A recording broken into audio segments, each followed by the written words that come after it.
इस वक्त की बड़ी खबर का हम रुख कर रहे हैं अफगानिस्तान से, जहां अफगानिस्तान की राजधानी काबुल में रॉकेट अटैक हुआ है। एक के बाद एक कई रॉकेट से हमला किया गया है। काबुल के खैर खाना इलाके में कई रॉकेट्स दागे गए और जी हां, चमकले पावर स्टेशन को निशाना बनाकर रॉकेट से हमला किया गया और आईएसआईएस खुरासान पर काबुल में रॉकेट हमले का शक, ये सूत्रों के हिसाब से खबर आ रही है। और आईएसआईएस खुरासान ने ही काबुल एयरपोर्ट पर भी किए थे सुसाइड अटैक। जी हां, ये बड़ी खबर कि पहले एयरपोर्ट और अब खास तौर पे पावर स्टेशन को टारगेट किया जा रहा है।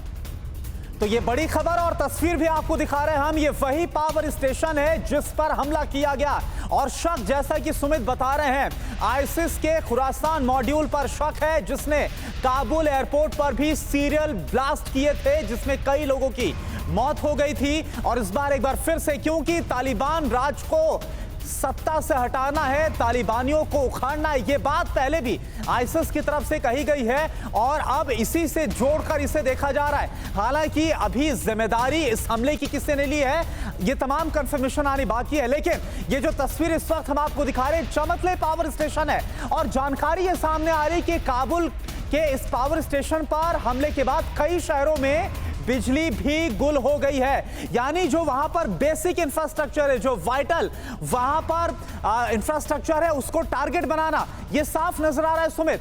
बिल्कुल बिल्कुल, वहां की जो इंपॉर्टेंट इंफ्रास्ट्रक्चर है या फिर लगातार चाहे वो एयरपोर्ट हो या दूसरी जगह हो, उनको टारगेट कर कहीं ना कहीं तालिबान को चैलेंज करने की कोशिश की जा रही है। और हमारे साथ डिफेंस एक्सपर्ट दिनेश नैन जी भी जुड़ रहे हैं। दिनेश नैन जी से की तरफ रुख करते हैं और ये जानते हैं कि आखिरकार इसका कितना ज्यादा इंपैक्ट पड़ेगा खासतौर पे तालिबान की सत्ता पर, या तालिबान जिस तरीके से कह रहा था कि अब वो सत्ता पे काबिज हो चुके हैं, तो चाहे वो आईएसआईएस खुरासान हो या दूसरे आतंकी समूह हो जो पाकिस्तान और अफगानिस्तान के बॉर्डर पर है, वो उनको थोड़े ही दिनों में खत्म कर देंगे। दिनेश जी का रुख करते हैं।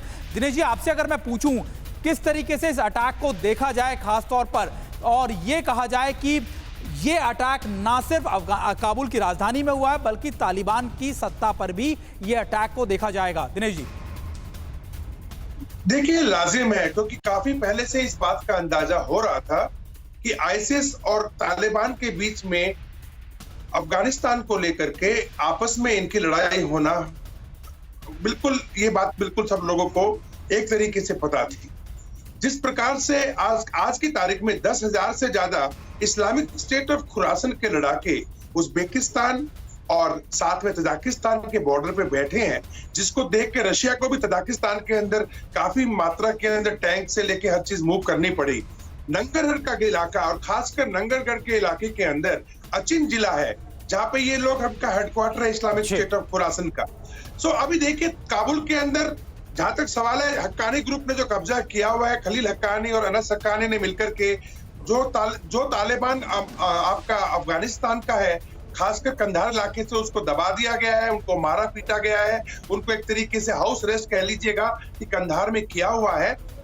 उनकी तरफ से इस तरीके का हमला मैं नहीं समझता हूं कि ये वो कर सकते हैं अभी इस स्टेज के ऊपर, बिकॉज उनको भी रिकंसाइल करने में टाइम लगेगा।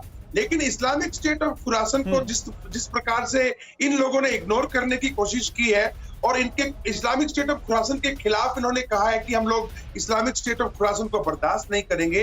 आप देखिए, बलूचिस्तान के अंदर भी पाकिस्तान की आर्मी ने 8 या 10 लोग ये इस्लामिक स्टेट ऑफ खुरासान के मारे थे, जो ब्लूज लिबरेशन आर्मी के साथ काम कर रहे थे अभी 2-3 हफ्ता पहले। तो लेकिन आईसिस अपना काम जिस प्रकार से सीरिया में करता है, उसी प्रकार से आईसिस अपना काम धीरे धीरे यहाँ कर रहा था। जी, हक्कानी ग्रुप के कुछ लोग इसमें हैं। जी दिनेश जी, क्या लग रहा है, क्योंकि एक के बाद एक ये रॉकेट से हमले किए गए, क्या इस हमले के साथ ही आईसिस खुरासान ने तालिबान को अपनी ताकत दिखा दी है, और इस हमले के बाद वहां पर आपको हालात आगे कैसे आगे बढ़ते हुए नजर आ रहे हैं? देखिए, अगर ये इस्लामिक स्टेट ऑफ खुरासान का अटैक है, जो मैं 99% मानता हूं कि है, तो उन्होंने एक सही नब्ज के ऊपर अटैक किया है।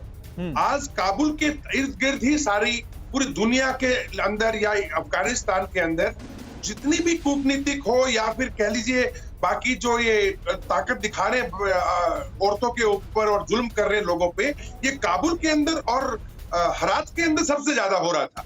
और इस इलाके के ऊपर अटैक करके अगर अटैक किया जाता है, यानी कि इनकी सत्ता के ऊपर अटैक है, जो कि अभी इंटरिम गवर्नमेंट बनी है और जो अभी तक जिनकी स्वेरिंग इन सेरेमनी भी नहीं हुई है, और इनके बीच में भी आपस जो गड़बड़ी चल रही है, उसका फायदा क्या लीजिए कि आईसिस उठाएगा। आईसिस का एक फॉर्मूला अलग है, सोच अलग है। वो चाहता है कि पूरी दुनिया में जहां भी उलेमा है, यानी जो भी मुस्लिम रिलीजन के लोग हैं, उन सब इलाकों को एक कैलिफेट बनाया जाए, उनका एक खलीफा हो और आईसिस का उसके ऊपर राज हो। जहां तक तालिबान का सवाल है, तालिबान सिर्फ अफगानिस्तान से मतलब रख रहा है क्योंकि पाकिस्तान वहां तक ही सोच सकता है और हक्कानी और कोई नहीं है। आप देखिए जमाते उस उलेमा हक्कानिया जो मदरसे हैं, चाहे वो 50 के करीब छोटे छोटे बॉर्डर के साथ हो, या सबसे बड़ा जो इनका खैबर पख्तूनख्वा में है, जहां से 33 के करीब जो लोग अभी बैठे कुर्सियों पे, इनमें से ज्यादातर लोग वहां से पढ़ के आए हैं। तो ये जो बैठे हैं सत्ता के अंदर, मैं इसको ये कहूंगा कि आप इसको दो नाम दे, एक नाम दे अफगानिस्तान तालिबान, दूसरा दे पाकिस्तान तालिबान। जो पाकिस्तान के जो कबीलिए हैं, जो कि वजीरिस्तान के, वो आकर के जबरदस्ती वहां जाके काबुल में बैठ के गुंडागर्दी कर रहे हैं, सबको दबा रहे हैं। और अब ये जो अटैक आया है, ये आईसिस खुरासन का अटैक जो उनके ऊपर होता है ये इस टाइप से, तो आप समझ लीजिएगा कि कल ही जो ये आपके जो लोग क्या नाम दिनेश जी, मैं आपको रोकना चाहूंगा। मैं जानना चाह रहा था कि आखिरकार, क्योंकि आप तालिबान की बात कर रहे हैं, फ्रिक्शन की बात कर रहे हैं कि एक पाकिस्तान वाला तालिबान है, एक अफगानिस्तान वाला तालिबान है, लेकिन महत्वपूर्ण ये दिख रहा है कि जो तालिबान पाकिस्तान की तरफ ज्यादा है, या जिस तालिबान का झुकाव पाकिस्तान की तरफ ज्यादा है, वो कहीं ना कहीं एक मोटे तौर पर ज्यादा रूल कर रहा है अफगानिस्तान को। या फिर आप कह सकते हैं कि वो सत्ता पर काबिज होने के बाद अफगानिस्तान का जो रियल तालिबान था, या फिर जो उनके पश्तून थे, उनको साइडलाइन कर अब ISIS के इशारे पर काम कर रहा है। एग्जैक्टली। देखिए, मैं ये कहना चाह रहा हूं कि इस्लामिक स्टेट ऑफ खुरासान का अब एक तरीके से आपने कह लीजिएगा कि बिगुल बजा दिया गया है इनके खिलाफ। और ये जो आज ही अगर कल की स्टेटमेंट है, जो इनके रक्षा के जो इंचार्ज हैं तालिबान के काबुल के, उन्होंने बड़े बढ़ चढ़ के बड़ी भयानक वार्निंग दी थी कि अफगानिस्तान के अंदर कोई आदमी तालिबान के साथ में लड़ने की कोशिश ना करे, झगड़ने की कोशिश ना करे, और यहाँ पे ठीक है दिनेश जी, मैं आपके पास आऊंगा और एक और बहुत इंपॉर्टेंट सवाल है, उस तरफ भी हम रुख करेंगे। लेकिन इस बीच एक बड़ी खबर का हम रुख कर रहे हैं जो कि इस वक्त सामने आ रही है। खबर क्या है आपके सामने टीवी स्क्रीन पर? काबुल रॉकेट अटैक पर अमाज न्यूज के हवाले से खबर है, रिहायशी इलाकों पर रॉकेट्स गिरे हैं। अमाज न्यूज की तरफ से कहा गया है, तो ये और बड़ी चिंता की बात है। रॉकेट हमले में किसी के हताहत होने की खबर नहीं है। साथ ही साथ ये एक जो थोड़ा सा अगर हम बोले राहत की बात यह है कि किसी के हताहत होने की खबर नहीं, अभी तक ये कहा जा रहा है। लेकिन चिंता की बात ये सामने आ रही है कि रिहायशी इलाकों पर कुछ रॉकेट गिरे। ये तस्वीर देखिए, हम आपको दिखा रहे हैं काबुल की तस्वीर, अफगानिस्तान की राजधानी, जहां पर पावर स्टेशन पर चमतले पावर स्टेशन एक के बाद एक उस पर रॉकेट से हमला होता है। लेकिन अमाज न्यूज की तरफ से बताया गया है, और ये देखिए तस्वीर भी आप देखिए, जिस रिहायशी इलाके में, जिन रिहायशी इलाकों में जहां पर रॉकेट गिरा है और जो नुकसान उससे हुआ इमारत को, वो आप तस्वीर देखिए। लेकिन अमाज न्यूज की तरफ से यह भी कहा जा रहा है कि इसमें कोई हताहत नहीं हुआ है। ये जानकारी भी अमाज न्यूज की तरफ से सामने आ रही है। तो ये आप सबसे पहले टीवी 9 भारतवर्ष पर देख पा रहे हैं। ये काबुल का चमतले पावर स्टेशन के पास का ये वो इलाका, रिहायशी इलाका, जहां पर रॉकेट गिरे हैं, एक के बाद एक कई रॉकेट्स दागे गए, और काबुल जो शहर है वो रॉकेट के हमलों से दहल उठा है। तो इस वक्त हमारे साथ दिनेश जी भी जुड़े हुए हैं, ठीक है, उनके पास हम जाएंगे। इस बीच दो तस्वीरें भी आपके सामने हम रखते हैं, एक तो ये तस्वीरें हैं और दो तस्वीरें हैं। सुमित बता रहे हैं, बताइए, ब्रीफ करिए इस बारे में। देखिए, बिल्कुल एक तस्वीर, पहली तस्वीर है कि जो आज बताया गया है कि पावर स्टेशन को टारगेट करके अटैक किया गया, और दूसरी तस्वीर रिहायशी इलाकों की करुणा, जहां पर यह अटैक रिहायशी इलाकों कहा जा रहा है कि आरपीजी जो 85 mm का जो ये था, आरपीजी का जो इसका शेल था, वो ना सिर्फ इस तरफ अटैक किया गया क्योंकि कई मल्टीपल रॉकेट से अटैक किया गया, और दूसरा रॉकेट का अटैक जो था या फिर जो उसका शेल था वो रिहायशी इलाकों में भी गिरा है, जिसकी दूसरी तस्वीर भी अब सामने आई है। और ये दावा किया जा रहा है, हालांकि करुणा की किसी के हताहत होने की खबर नहीं है, लेकिन इस तरीके से अटैक करना, लेकिन जब तक पूरी कंफर्मेशन नहीं आ जाती तब तक हम ये बोल नहीं सकते कि क्या वाकई में कोई इसमें हताहत हुआ या फिर नहीं हुआ है। बिल्कुल, और करुणा एक और बात, रिहायशी इलाके पर अगर गिर रहे हैं तो चिंता की बात, लेकिन अगर ये हुआ है तो ये दो बड़े मैसेज देता है, खासतौर पर काबुल से ही। कि पहला मैसेज ये कि ISIS खुरासान, जिसको न्यूट्रलाइज करने की बात तालिबान कर रहा था, वो और ज्यादा अग्रेसिव हो गया। और दूसरी इंपॉर्टेंट बात यह कि उनके टारगेट पर ना सिर्फ उनके एयरपोर्ट्स बल्कि अब जो इंपॉर्टेंट इंस्टॉलेशंस हैं वो भी अब सामने आ गए हैं। और इसी के साथ दिनेश जी मैं आपके पास आ रहा हूं। दिनेश जी, ये तो बहुत बड़ी चिंता की बात हो गई। अगर आईएसआईएस खुरासान इसके पीछे है और इतना इजीली कहीं पर भी वो टारगेट कर पा रहा है, एक के बाद एक रॉकेट्स दाग रहा है, तो आज तो पावर स्टेशन पर हुआ है, कहीं पर भी हमला हो सकता है। देखिए, इनका बेसिक एम ये लग रहा है मुझे कि ये चाह रहे थे कि चमतले का जो इनका पावर स्टेशन है, अगर उसको ये उड़ा देते हैं तो एक तरीके से वहां पे एक अर्थव्यवस्था जो है वो बहुत बुरी तरह से खराब हो सकती है, और प्लस पूरा वहां पे अंधेरा छा जाएगा और इन लोगों को और अटैक करने के अंदर आसानी आएगी। नंबर एक। रही बात, जैसे कि सुमित जी बता रहे थे कि कुछ लोगों के घरों के ऊपर भी रॉकेट्स गए। बहरहाल जब इतने सारे रॉकेट दागे जाते हैं तो उनमें से एक या दो रॉकेट्स तो डेफिनेटली अपना टारगेट से दाएं बाएं हो ही जाते हैं।